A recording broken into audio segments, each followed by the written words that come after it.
585 day of Russian aggression. Strait of Ukraine, the situation at the front. Today, there are a lot of updates from the east.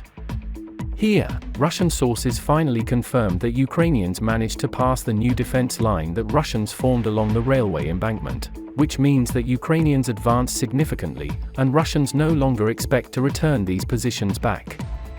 The first area where Ukrainians managed to breach the Russian defense is north of Klishchiivka. Russian sources reported that Russian forces experienced extremely heavy artillery and mortar fire, which made the tree line simply untenable. Russians continued to reinforce them despite perpetually losing men, but soon had to retreat anyway. This is when Ukrainian ground forces were activated and pushed the retreating Russian units as far as possible. Russians reported that they engaged in counter battle and that the Ukrainians used professional assault units because the artillery and mortar fire was very precise and devastating. As a result, Ukrainians managed to push Russians out of multiple tree lines north of the village, and now Russians are mostly holding defense in the countryside along the small river. Ukrainian fighters released a video showing the newly captured Russian positions near railways.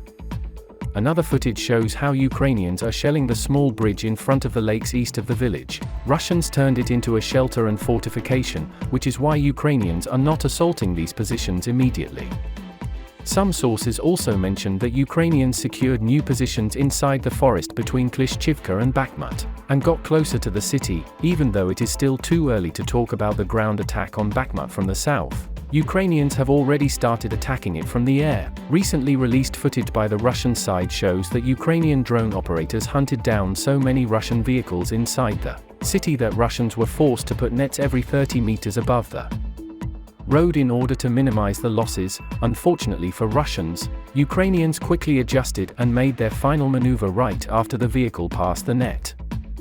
After achieving reasonable results around Klishchiivka and opening up the ground for new attack vectors, Ukrainians started preparing to attack Opytne. By cutting off the road that goes through Opytne, Ukrainians will reduce the supply and support of all other settlements on the line significantly. By establishing direct fire control over the region, Ukrainians will force Russians to make a detour, which will increase the response time to new developments, giving Ukrainians more freedom of operation. On top of that, with a long detour, Ukrainians have higher chances of spotting Russian assault units on time, and coordinating with the artillery crews to destroy the enemy already on the approach. And Ukrainians have already achieved this to an extent. The spokesman for the Eastern Group of Forces Ilya Ivkash reported that Ukrainian forces have established indirect fire control over the highway, and cut off Bakhmut's southern supply road with artillery fire.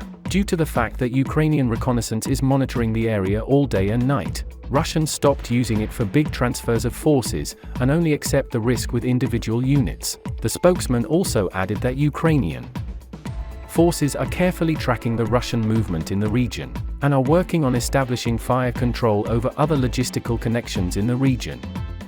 Lastly, traditionally, after the Russian defense along the rails was breached, the Russian High Command came after the generals responsible for the region. Today, Russian sources reported that Lieutenant General Andrei Sychevoy was blamed for unprepared, unorganized, and ineffective human waves counterattacks on Klishchiivka and Andriivka that led to unsustainable losses, and further collapse of the defense line, and was fired. And as claimed by the Russian sources, he was not just fired, a group of people unexpectedly showed up at his office, took him out, and no one has seen him since. Interestingly, this was done so fast that no formal transfer of responsibility has been done. Hopefully, this void on the command level will be taken advantage of by the Ukrainian assault units.